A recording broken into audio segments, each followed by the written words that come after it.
Also, when we look at dimensions of performance, we have to realize that if we look into history, and in martial arts, it would be the samurai. Everyone thinks that the samurai just learned like sword techniques or punching techniques or kicking techniques or something like that. But the samurai were actually versed in 16 different martial arts, and that's that we know of.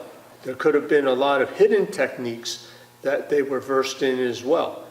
It included things such as even tying with knots or swimming with your armor on, naturally horseback riding, archery, knife techniques, as well as barehanded techniques.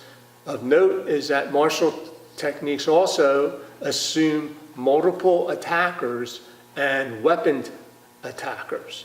So when you're looking at techniques, from the point of view of assuming weaponed attacks and multiple attacks, it gives you an entirely different dimension of the strategy that you use in the movements taught. If you're a battlefield trained person, you can't go backwards. You don't know what's behind you. You could trip.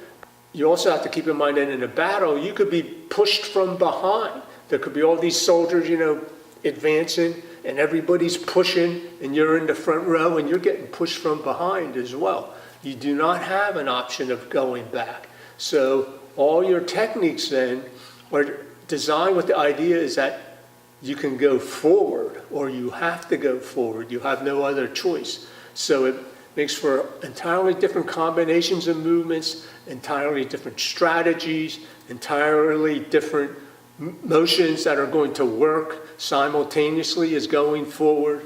So these are other dimensions that we have to add to our training because it's different than sport. In sport, you get a reset button.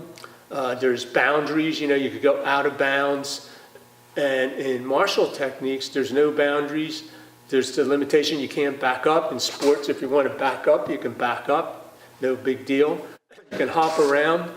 In martial techniques, there's no unnecessary movements. You can't be hopping about around, juking left, juking right, that type of thing, right? In martial techniques, there are no unnecessary motions. All those unnecessary motions are openings, they're disadvantages. So when I looked on the films, when I first looked at the international level champions, I knew they were being coached by martial old school coaches or performance coaches or teachers because there was the absence of unnecessary movements for a lot of those nations. So that's just some of the things. But anyways, it's evident is that when you add dimensions, these are some of the dimensions that you have to consider. Length of stride, all these things are designed for one strike and it's over. It's not one strike and you hope you score a point. It's one strike and it's over. It gives you a whole different type of mindset, a whole different type of tactics.